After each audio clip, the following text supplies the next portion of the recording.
Hello, and welcome to the first episode of Love Chronicles. This is the podcast dedicated to exploring healthy relationships, self growth, healing souls, and the intricate dance of loving connection.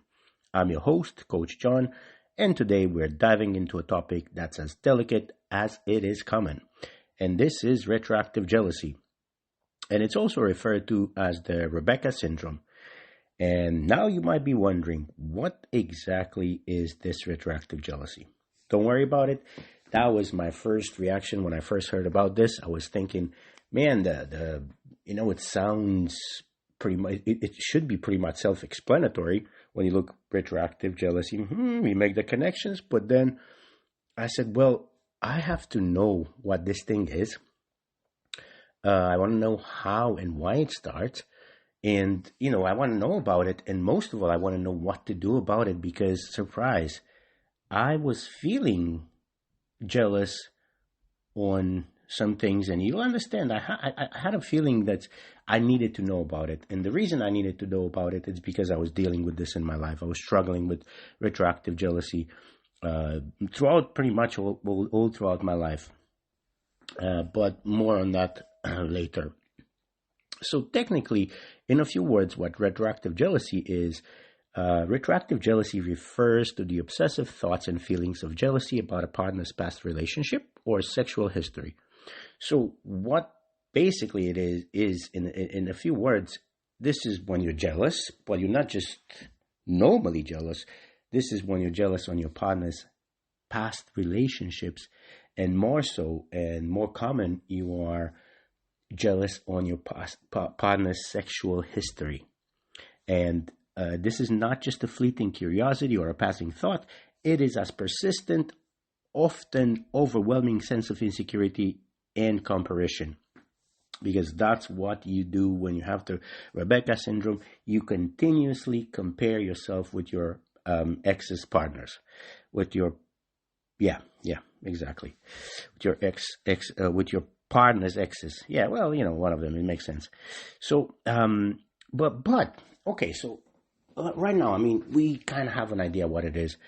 But let me tell you something. Many people find it so hard to admit that they struggle with this because, let's be honest, no one wants to be the jealous partner. Come on. When we hear about jealousy, although it's such a natural feeling, as long as it doesn't take over us and it doesn't give us, anxiety and stress and it destroys our relationship, jealousy is a natural feeling. Trust me, it is a natural feeling and it's normal, and a little bit of jealousy in every relationship, it's a sign of love because you want that person for yourself, which is fine. But in this day and age, we don't like to be called jealous at all. We don't like to be associated with jealousy because jealousy is associated with someone that doesn't have self-confidence. And jealousy, it's associated with somebody that has control and is controlling. And, people just don't want to be called the crazy one, But the truth is, if we are honest, most of us deal with some degree of jealousy. And most of us deal with a degree of retroactive jealousy at some point in our lives. Why are people ashamed to recognize it? Well, I said, because it makes us feel small, it makes us feel insecure, and we are afraid what people think about us. Of course, we're thought to be confident and secure in our relationship, so nobody wants to admit about being insecure. Again, I want to stress this out. It is important to understand that experiencing these feelings, that doesn't make you weak or flawed. It just makes you human. It just says that you are human.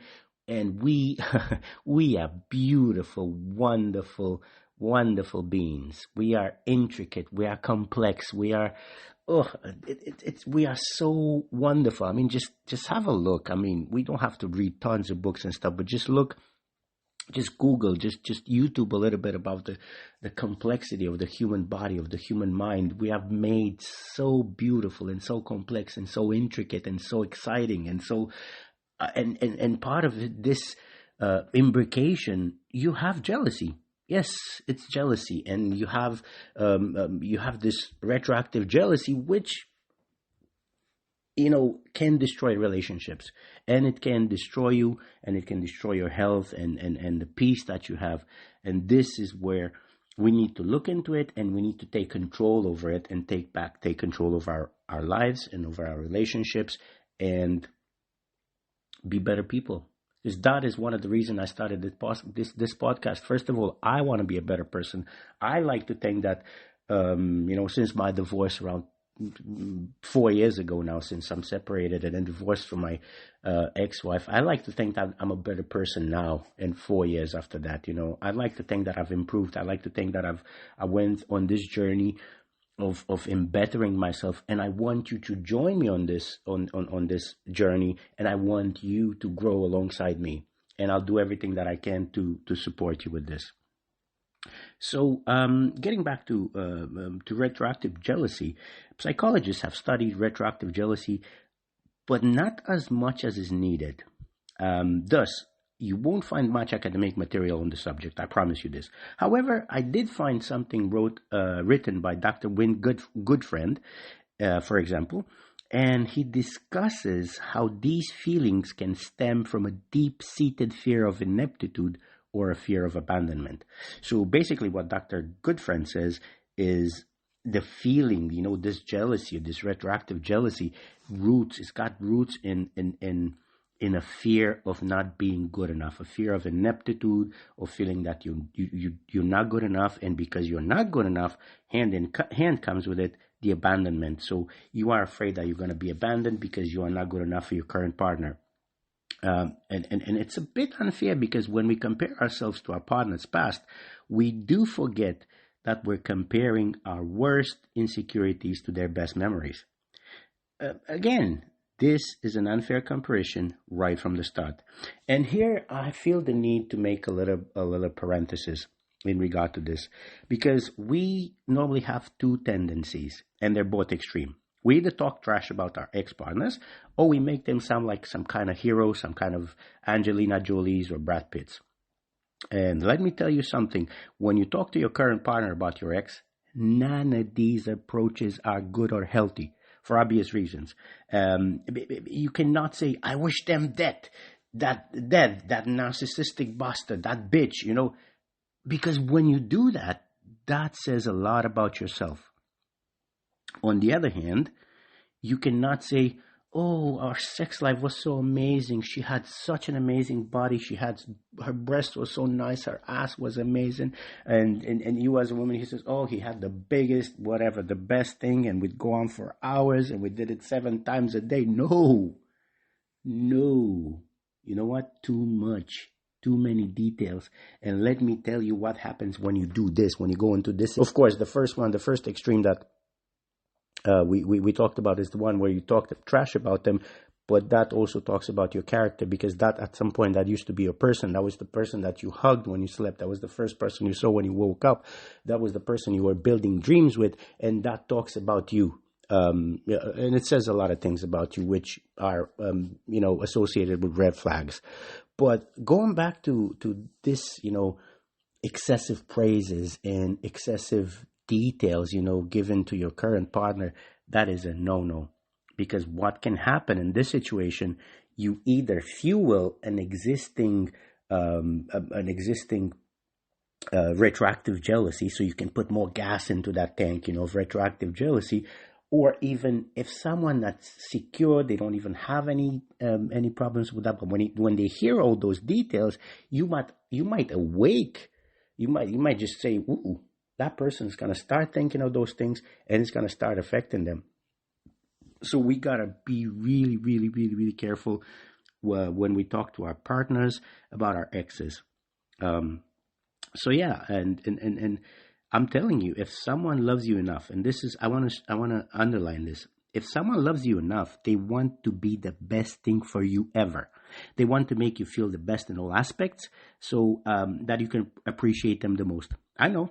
It sounds a bit crazy. It sounds narcissistic. I don't know how it sounds, however you want to put it.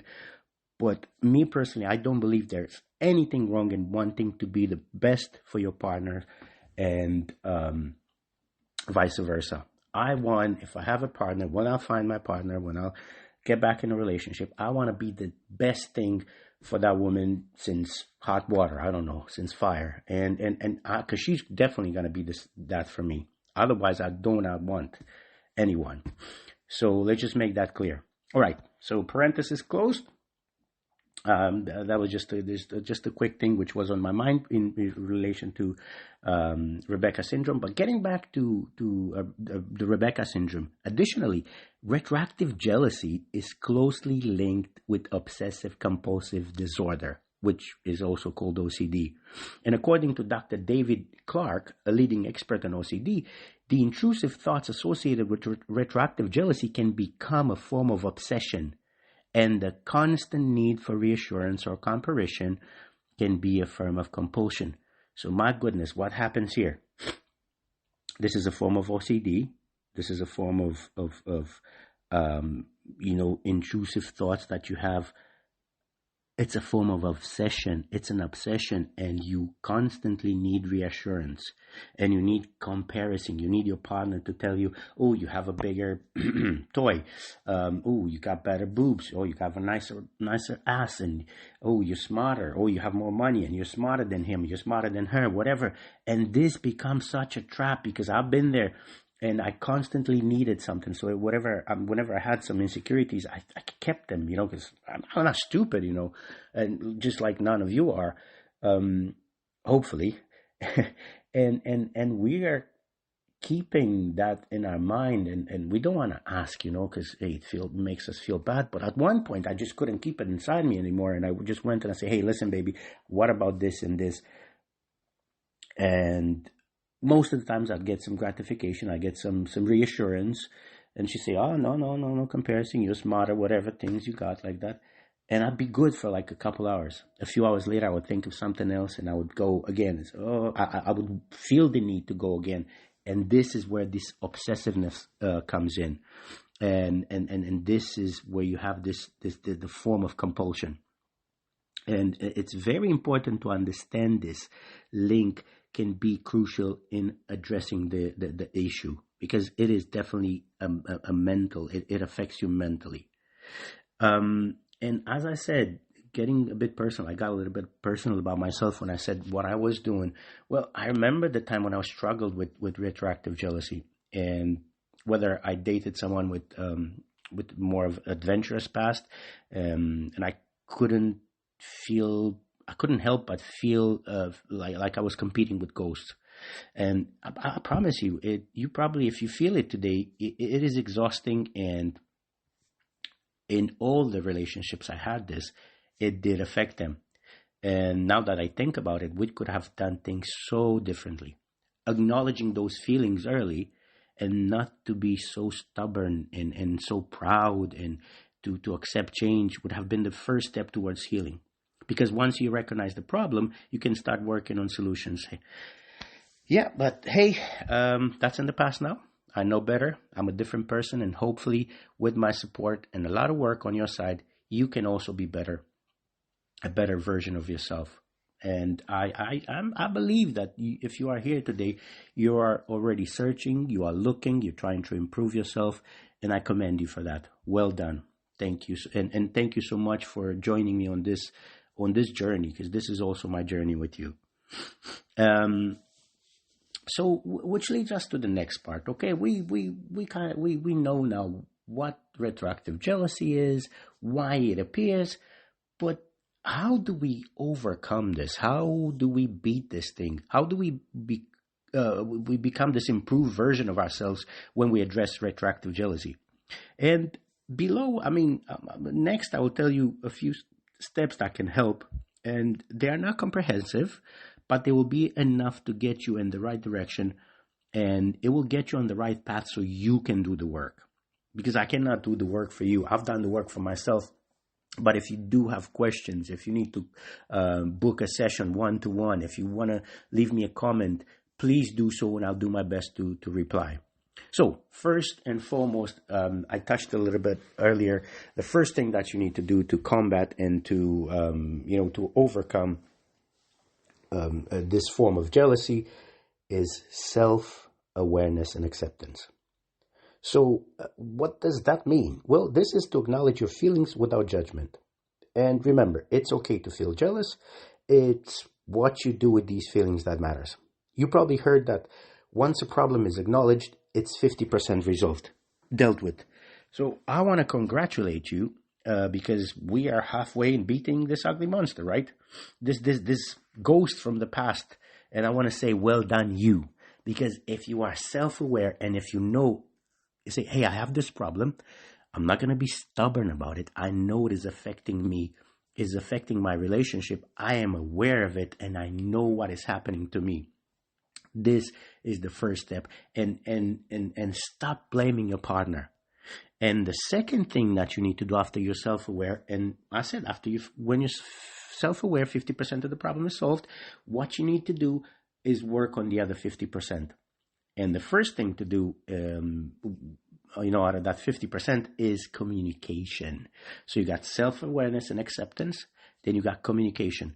Talk to your partner about your feelings. Be honest and open, but also be mindful not to blame or accuse. And I have one tip for you here. I mean, this is such an important thing in communication because after you have, you are aware of what's been happening, you know that this has put a toll on your relationship. This has, you've been blaming your partner, you've been putting a lot of pressure on them, just constantly, wanting reassurance and kind of making them feel bad for their past life, So please start with an I'm sorry. And start with asking for forgiveness and say, listen, baby, listen, babe, listen, well, I've been wrong. I've been dealing with this. It's been on my back. I have this monster on my back. I've had this constant need of reassurance. And I want to say that I'm sorry for putting this on you. And from now on, I need your help with a little bit of reassurance. From now on, I want you to please be careful and when you describe the positive aspects of your former partners, please be a little bit more just I don't know, censorize, just censor yourself. Don't say kind of everything, it would help me a lot. But talk to your partner and please use the magic I statements to express how you feel. Don't just say, don't just use I statements, but keep you out of there. And I mean you, keep your partner out of it. Because you'll say, well, I feel this way, but you. No. Stick to I. Because it's never, and I mean never, ever blame them for their past. Because we have a tendency to do that.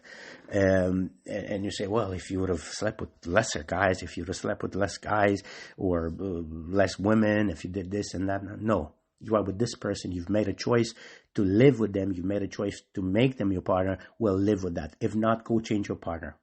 Honestly, just stop listening to this right now. Go get yourself a virgin and that's it. Problem solved. But if you choose to stay with that partner, if you chose to stay with that partner, well, you better talk to them. You better say sorry for what for putting all the pressure on the relationship. On the other hand, don't put yourself down for it and explain that this has happened and it has to do with lots of things from your past and it's making a conversation, and this might even make you two closer. Which brings us to the next point. Focus on the present. Redirect your thoughts to the present moment. So the way to do this, and one way I would suggest for you to redirect your thoughts to the present moment, it's practice mindfulness techniques to keep your mind from wandering into the past. So you might ask, well, what is mindfulness? Because I'm sure most of you have heard about mindfulness. Mindfulness is a type of meditation in which you focus on being aware of what you're sensing and feeling in the moment without judgment.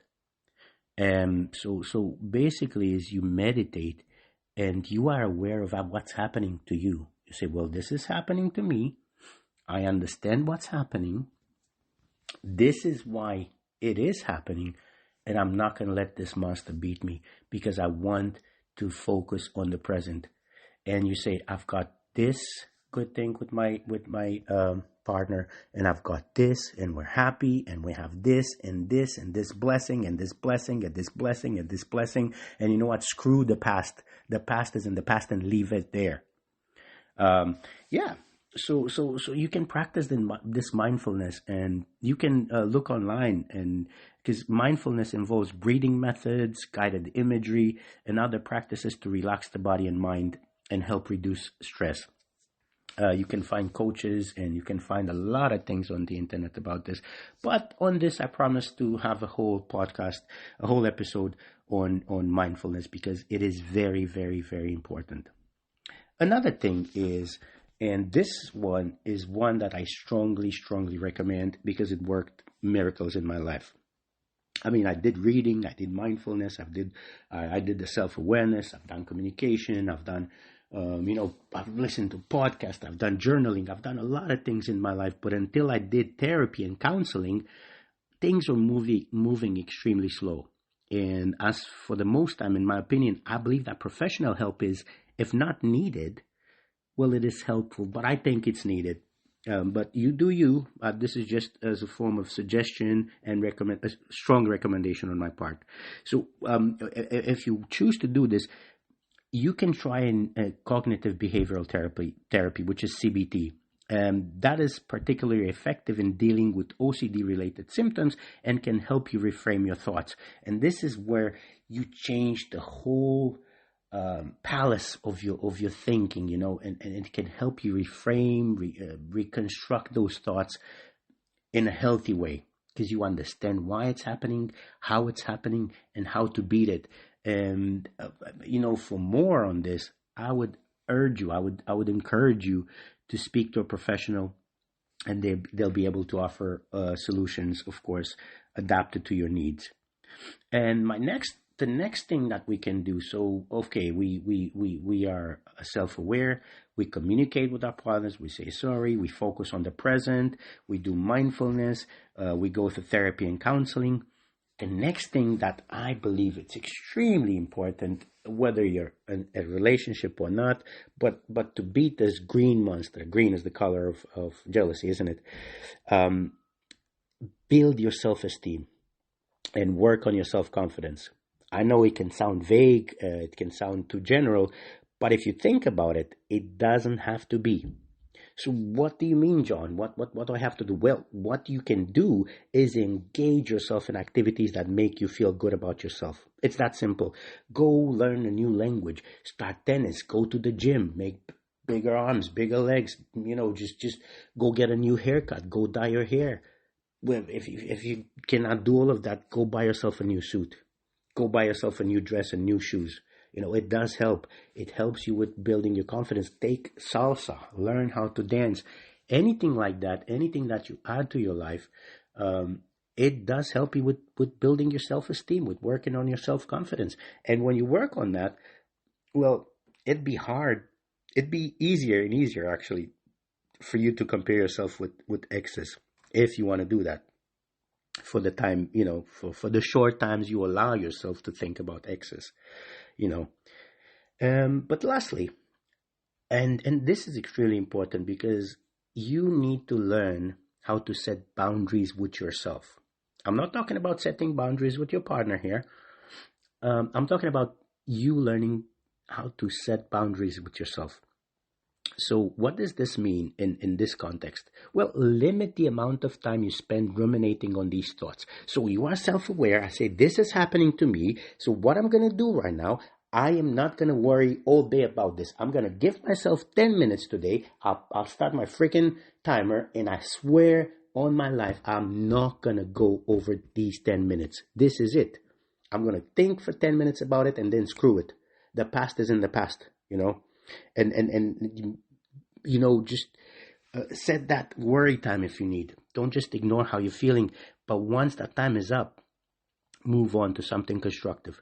Don't stay in the negative space, and look for the beauty in your relationship and enjoy every moment you have with your loved one.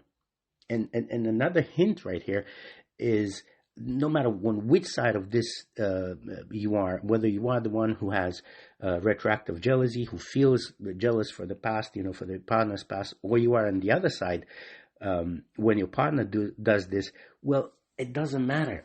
This is generally universally applicable, and it does help your relationship.